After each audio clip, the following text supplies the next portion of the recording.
We are live, and I'm just going to give a few minutes for people to join. I'm going to set my chat here. Okay. So, how long were you on vacation for, Paul? About is a week. A week. Week-long cruise, 3 days in Bermuda. Nice. All right, just make sure. Perfect. Okay, I'm gonna check the dashboard. All right. Okay. Gonna fix the text size here. So you live in you said Richmond, Virginia? That you said? I live in New York now. Oh, you live in New York now. Okay, that explains things. Yeah, I'm from Richmond. Oh, okay, because I'm not sure you know this trainer, Dat Boy Muck. Uh, let's see here. Is that his in-game name? That's his in-game name. Oh, I don't actually know him. Anyways, I was just having a call with him earlier. We're discussing a few things, and Uh-huh. he recalled when I said that I was having this. Gonna do this video with you. He recalled from last video that you were from Richmond, Virginia, and he's from there. He said that he might have saw you in like a raid or something. Yeah, I mean, most likely, yes. The name is familiar. Um, I wonder if that's been his name since the beginning. Oh yeah, I have to ask him for sure. So we have some people rolling in, and everyone's people are hyped about Save PvP, and Chris says, "Hey, Flood." So what do you prefer, Flood my neighbor, or what is it, Flood? Yeah, either is fine. I think more people know me as Flood Ain't My Neighbor. Yeah, So Flood my neighbor. Yeah. All right, perfect. Okay, so one for those that aren't familiar with what you do, why don't you just give us like a 2-minute recap of what you do on a weekly basis, how long you've been doing it, et cetera, et cetera. okay, great. So you Arcos 00, and I pull data from a huge number of tournaments, plug them into a spreadsheet, and compare overall win rate of the different mons to the number of challengers and aces that are using them, as well as the number of players overall that are using them. And from that, we can get an idea of Pokemon that are underutilized or overutilized, ones that people might be overestimating how well they'll do or underestimating how well they'll do.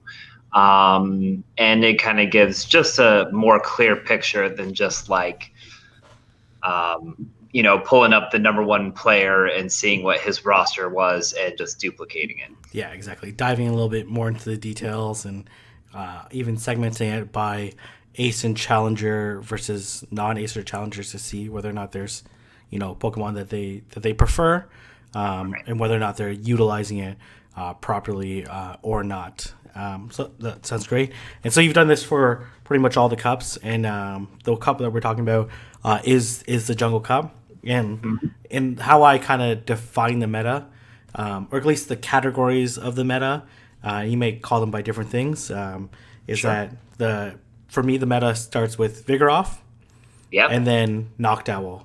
And those two, Noctowl is a good Pokemon. It's certainly not as dominating in the meta as Vigoroth, but Noctowl pairs really well with Vigoroth in the sense that it covers all of Vigoroth's weakness, challengers, maybe minus like Wigglytuff, which we can dive a little bit further into later. So I think that's why I kind of view as Vigoroth, Noctowl. Then you have Electrics slash like anti-flyers, to take care of the Noctowl and potential flying bug Pokemon. And then we have the bug Pokemon, and that can range from a pretty big range from like the fighting bug Pokemon with Heracross to the flying bug Pokemon like Vespiquen, Masquerain, to the poison bugs with Beedrill and Venomoth. But the bug Pokemon are primarily served to counter Vigoroth, act as a somewhat hard counter. There's no true hard counter to Vigoroth. It's just too dominating, right? But act as a check to Vigoroth. So if someone leads with Vigoroth and they come across Vespiquen, they need to think about whether or not they need to switch, or they might lose the lead matchup. And then we have grass Pokemon, but primarily Venusaur. There are some other niche uses, especially with Victory Bell and Razor Leaf users. But again, those grass users are then act again as Vigoroth counters, and then as well to check the electrics. That's kind of how I view the landscape of the meta. And how did that play out based off the data? Well, I think everybody knew going into this that Vigoroth was going to be the center of the meta, and sure enough, Vigoroth is the most used, is on every single winning roster every single time, no exceptions. Noctowl there was some question marks like, oh, could Legacy Pidgeot be as good as Noctowl? The meta is showing that pretty much Noctowl is every bit as important as Vigoroth and not really replaceable. 95% of winning teams have Noctowl. So really and truly, those two seem to be the mandatory mons. After that, Venusaur is the most used mon. But actually, I'll come back to that. I kind of want to follow what you were talking about there, the same order. So you mentioned electrics, Anti-flyers, yeah. Anti-flyers, right? Exactly. So in terms of the anti-flyers, Lantern seems to be the winner just from raw data in terms of like use and overall win rate. That being said, it's a very competitive electric field. I will tell you this: electric seems necessary to win, but a Lantern alone, Graveler, Alolan Graveler, Alolan Golem, Alolan Raichu, K-Chew, even the Magnemite line has had some success, and there's different indicators suggesting that there's not necessarily a best one to choose, just by default. That's interesting. That there's, because they're quite diverse. They have very significant differences in their typing, and then as well whether or not you're defeating, so like Alolan Graveler and Golem can defeat the flyers purely based off rock throw, but Lantern requires, like, mostly relies on beating its flyers with Thunderbolt as opposed to Water Gun or Charge Beam. It's very interesting. I have a lot of specifics in the post I encourage people to go in and take a more in-depth read there. But at the end of the day, the data is basically just saying, like, hey, choose an electric type that you're comfortable with, and make sure that you've got to have an electric type. Yeah, for sure. And I think, again, to our previous video, I think a lot of people fall back on Lantern because they're comfortable with it, right? It's so bulky, that it's a very strong Pokemon to use.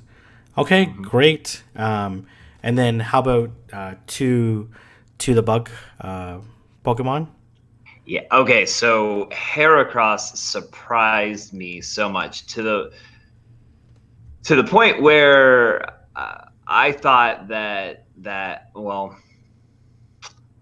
okay, I'll just say this: Heracross was the fourth most winning Pokemon and was on over half of winning rosters, just behind Venusaur.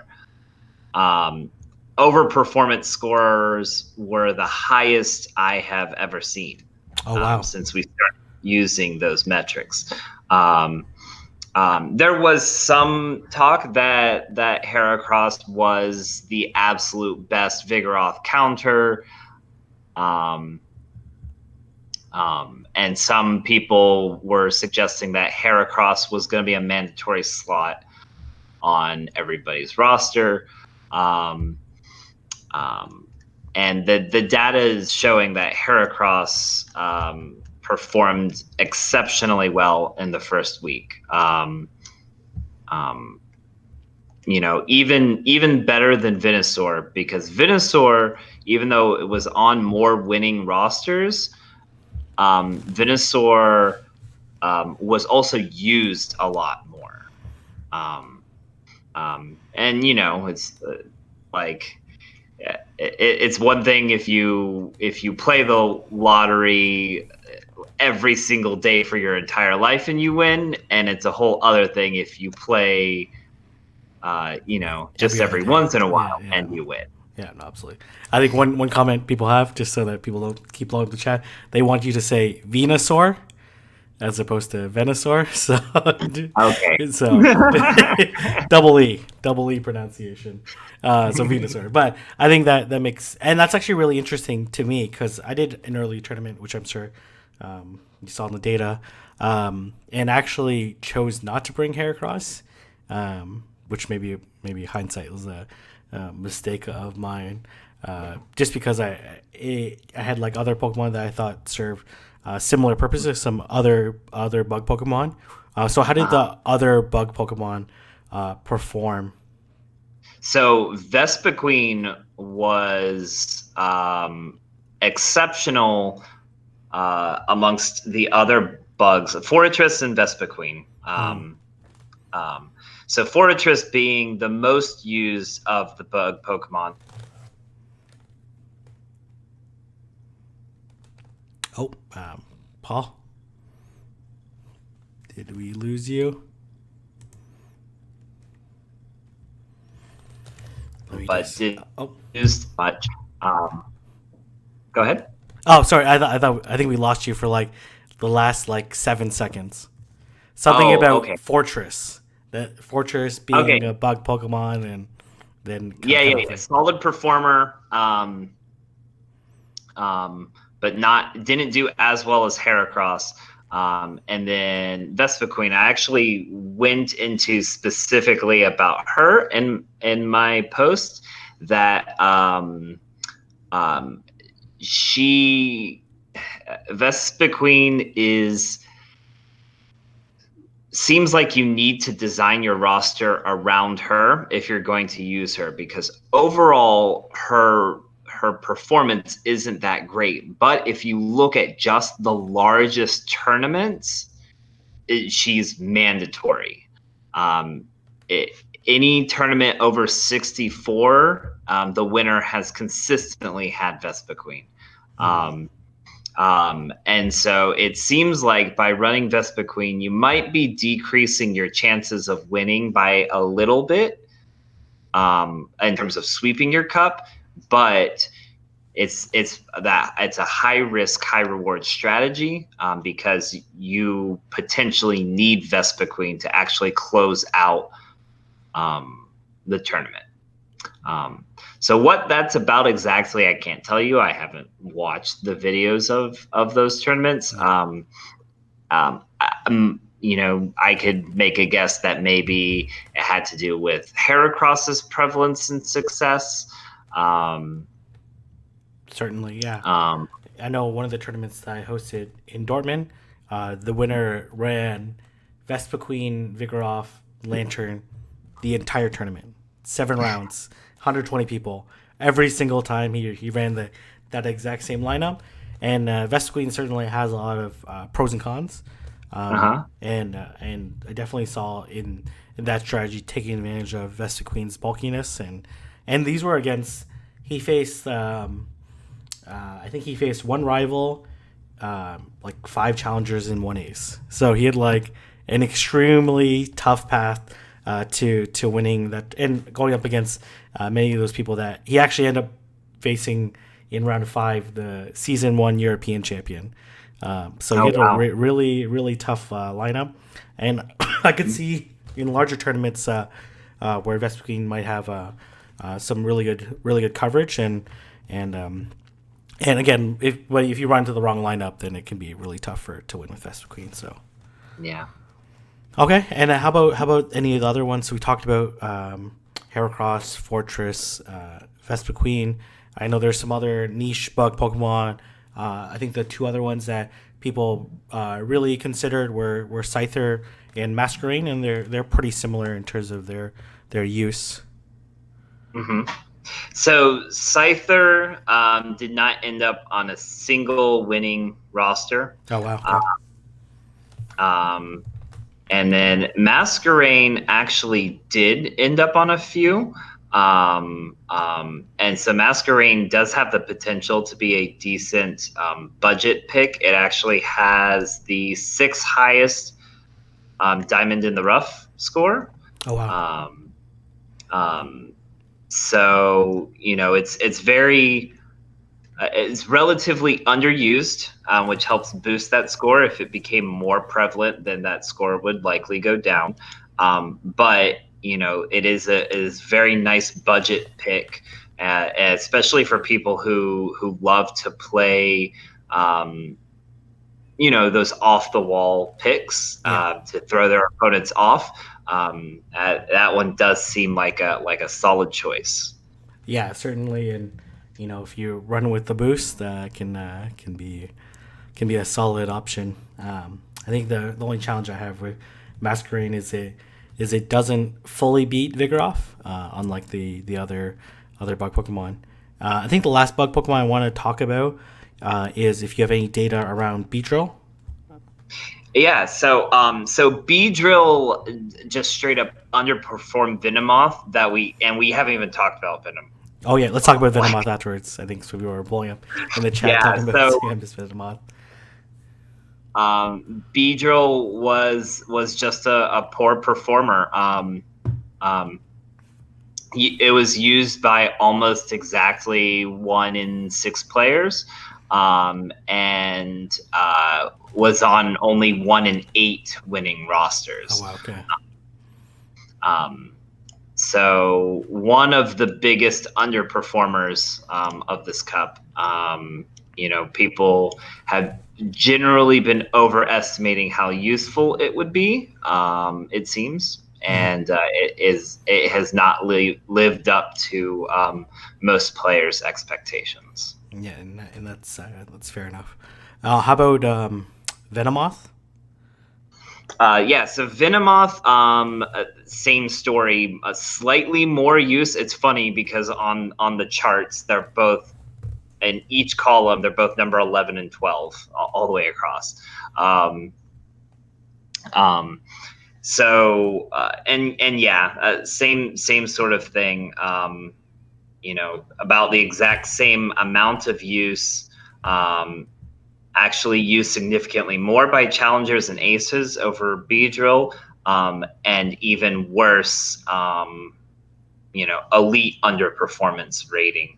One of the worst underperformance ratings amongst the elites. So interesting. So it seems like the winning teams for bugs are when they're using bug Pokemon are mainly with Vespiquen and Heracross and some Fortress, sticking with those like more core counters, which is actually interesting because Vespiquen and Heracross similar use, like strong Vigoroth counter, and then Vespiquen more of a not Fortress, more of a anti bug, the other bug Pokemon minus Heracross, and then anti grass. So how about in terms of the grass options? Yeah. So, So a lot of people were talking about grass being like that an essential slot in this meta, um, and Venusaur has been used a lot successfully. mm, Um, it's on 3/5 of winning rosters. Um, but really, at the end of the day, almost all of the other grass options are just kind of not that great, at least from what the data is showing. Executor has some nice potential. It's very infrequently used. It actually has a great diamond in the rough score, and decent overperformance, but it's been used so little that's probably giving it a nice boost in those scores. Um, um, but at the end, like even Ivysaur is just not on there. Period. Ivysaur, actually no, Ivysaur in the past couple of days had its first win. okay. Um, um, but there are tons of about 1 in 4 winning rosters is not running a grass type Oh and wow. still win. Okay. Oh wow. Okay. Yeah. Interesting. I'd be interested in Yep. seeing what teams that they're running without grass. Mm-hmm. Because because I'd be curious on how they're checking the electric types. Besides like with Vigor off. Right. Someone's asking, how about Victory Bell? Victory Bell. I made a post about this because someone else asked directly about Victory Bell. Victory Bell, if you are like really insistent that you want to use it, you should. It is performing exactly as people expect. 10% of people are picking it. 10% of people are winning with it. Um, so and in terms of looking at the most winning grass types, it is second after Venusaur. Um, Okay. so, yeah. All right. Perfect. How about any okay, here's one not it's a grass Pokemon. Breloom. Yeah, terrible. Had a grand total of 1 win. One minute. Um, Okay. yeah. And yeah, it just really really poor numbers from Breloom. So I don't. The data does not support using Breloom, which is interesting because a lot of people were talking about Heracross and Breloom in the same breath, um, and like the data is just showing like that's not fair. Like Breloom is not your budget Heracross substitute. Yeah, yeah, for sure. It's definitely a very extremely poor substitute in this meta. And Mostly because it doesn't resist that counter, and the fact that it has to shield the body slam from Vigoroth is super key. Then you might even have to shield twice to even survive. It does have some like nice cheap charge moves, but it doesn't look like that is outweighing the fact that right. its squishiness and lack of resistances Yep. from it. So, It's squishy. any other like surprising picks? Diamonds. How about diamonds in the rough? Where Pokemon met the diamond in the rough category? So,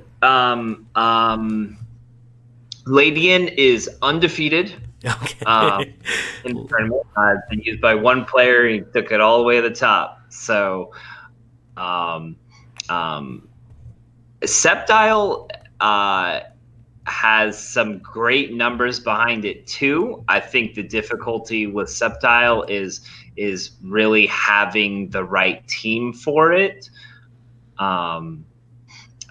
But the no, its diamond in the rough score is the third highest, right after Executor. Mm.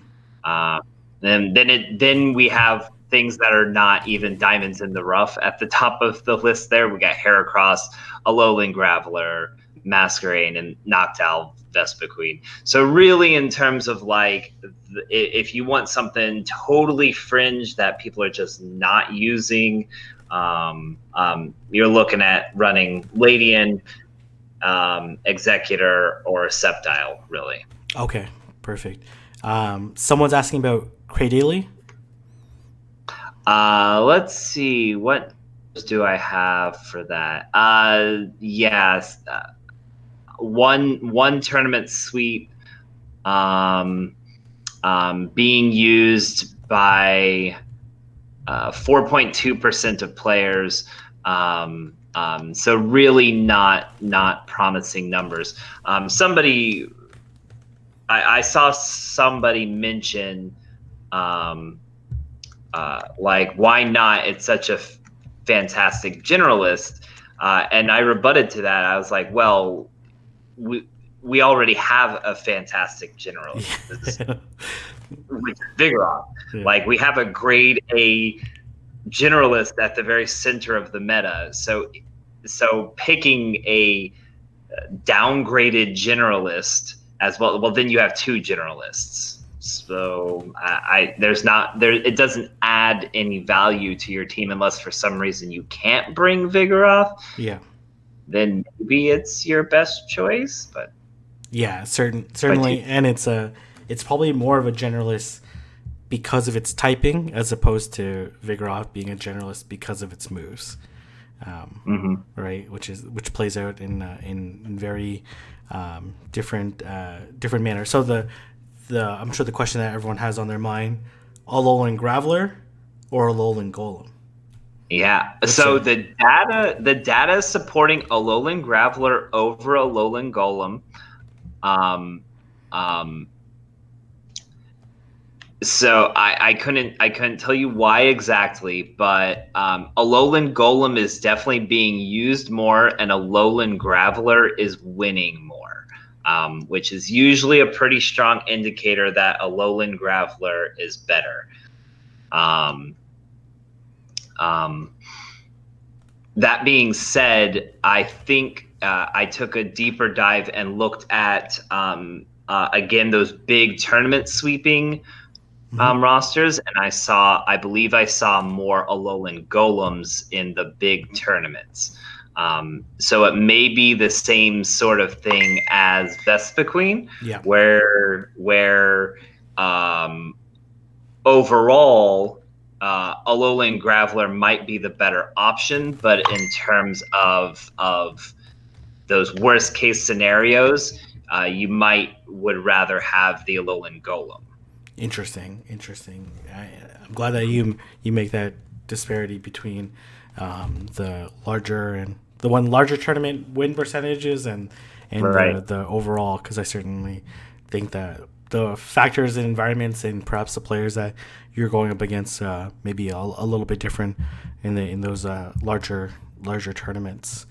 So if we really break down the meta based off the data, it's pretty similar. So you have Vigoroth, Noctowl. You have your electric pick from whichever Lantern Seeds are really popular options, but they all have relatively similar performances based off the data. If you're more about overall performance, you might go Graveler over Golem, but if you're in a larger tournament, you might want to consider Golem. And then when it comes to bugs, you should mainly stick with Fortress, Heracross, or Vespiquen, or two of the 3. And then for grass, Venusaur, most common, one like high like good win percentage, but some diamonds in the rough are Sceptile and Executor. Okay, that's pretty reasonable and pretty good analysis. Now the question here, the elephant in the room or the pink monster that's looming in. How do you feel, or what data have you collected on Wigglytuff so far? Yeah, so very, very, very little, very small tournaments. There's only been a total of 7 completed since The announcement was in the middle of the week, so I don't expect Right, exactly. And so few tournaments were scheduled during that period, and many of them were delayed, postponed, canceled, whatever else. because of the Switch. Um, yeah. So very quickly, I just pulled what little data I could, um, um, and so the biggest winners and losers from what I can see, this is comparing to the meta we just talked about. Fortress looks like it got a big boost from this, which makes sense. You've got that heavy slam charge attack And the to, resistance. to punish Wigglytuff. And Heracross looks like it might have suffered a major hit. Hasn't won a single tournament since Wigglytuff came out. And yeah, looking at the matchups, that's potentially why. Yeah. And so for everyone who's asking, like, is Wigglytuff necessary? Like, do I need to totally rearrange my roster? The initial impression is no. It is a strong and solid performer for sure. But of all of the tournaments, what's interesting is there's been 5 winning Wigglytuffs. One was a tournament sweep, and that was the biggest one so far, but that was only 19 participants. Yeah. There's another tournament almost exactly the same size, 16 participants, where the winner won with Vespiquen over Wigglytuff. They had mirror rosters except for that, and the Vespiquen roster won over the Wigglytuff roster, which I thought was interesting. And then all of the rest of them came from one tournament where there was a 4-way tie, and every last one of those competitors used Wigglytuff. Oh, wow. So very, very little information to go off of there. And still way too early to say too much, except for, I think we might have had one week of Heracross dominance, and that might just immediately go away with this new rollout. Yeah, certainly. If you ever watch the matchup of Wigglytuff versus Heracross, it looks devastating. Though those charms are doing a ton of damage to Heracross. So we expect, like, over the next week and a half, less Heracross use, more Fortress use, as we've seen some of the early data, and we'll see how Wigglytuff shakes out in the meta. Right. Whether or not it'll surprise people in terms of its use and how quickly people adapt to it. But I think certainly people view Fortress as one of its main competitors to it, and perhaps more benching of Heracross. And we'll see with Vespiquen as well. It's curious there that the Vespiquen, everything else mirrored, actually ended up beating Wigglytuff, because certainly Wigglytuff versus Vespiquen definitely favors the matchup with Wigglytuff. So we'll see if people are able to master its use, or whether or not people will be able to check it better, and we'll see how it shakes up in the meta. But it's certainly always fun to see some shake-ups in the middle of a monthly cup, and seeing how people adapt. Yeah, definitely. And then my final question here, unless there's any questions in the chat, is how do you see comparing this cup to previous cups? How diverse is the meta? How dominant are certain Pokemon? Are there parallel cups where you've seen data pretty similar, or is this a pretty unique scenario?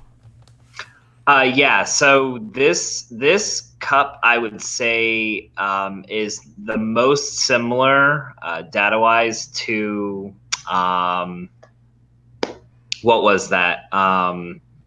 Kingdom, The Twilight Cup, Twilight. actually. Interesting. In Twilight. Yeah, and I think there's several reasons for that. We have a very clear center to the meta, and then you have, uh, um, you know, where the center is.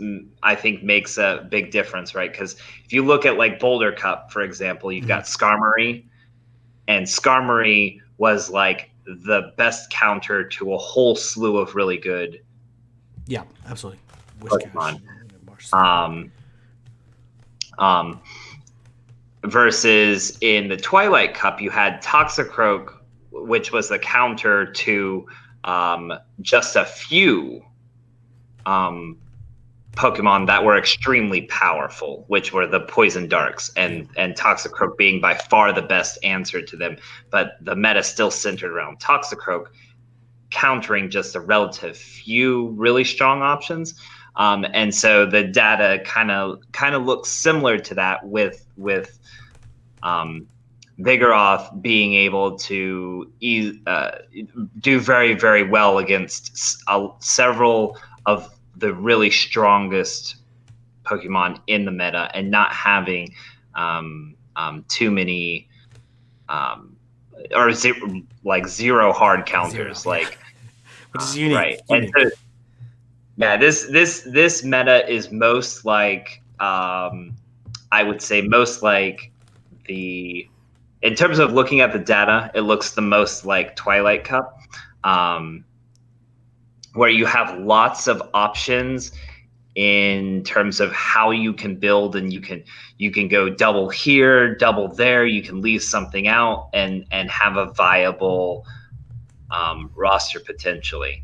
Um, and that was also a feature of the Boulder Cup, I would say. So this meta is most like those first two metas that we had way long ago. We haven't had metas that are really um, this pick and choose and variety of options, and you can really go completely off meta with like three different Pokemon and be just fine, as long as you're smart about it. Um, and as long as you bring Vigoroth, Noctowl, and four other Pokemon Yeah. that work Yeah. together. And I guess some of my friends' early analysis is like, especially with the rise of Fortress, um, what is your opinion on whether or not you need to bring Noctowl? Because I Noctowl and Fortress serve similar purposes. They check other bugs, minus Heracross, and then check grass. But do you think the data will play out that Noctowl will still be super needed? I think, yeah, I think Noctowl is going to be super needed. I also think that one of the benefits of having Noctowl is to encourage your opponent to bring out their electric type, Yep, absolutely. uh, um, which gives you the advantage of being able to use that if to counter that Pokemon. Yep, absolutely. So And then some other questions I had just based off of this potential meta change. So with Wigglytuff, mhm. the best electrics to counter it are the Magneton Magnezone pairing, because Yeah. um, with its steel resistance, but and then as well it's steel moves that could potentially land on Wigglytuff versus Lantern, um, Raichu, Lone Raichu have like very difficult times against that Charm Wigglytuff. Do you think that there's going to be any shakeup there, or do you think people will go with their preference? I'm not certain. I know that I personally was a little disappointed by the data because I want to use Magnezone. Mm.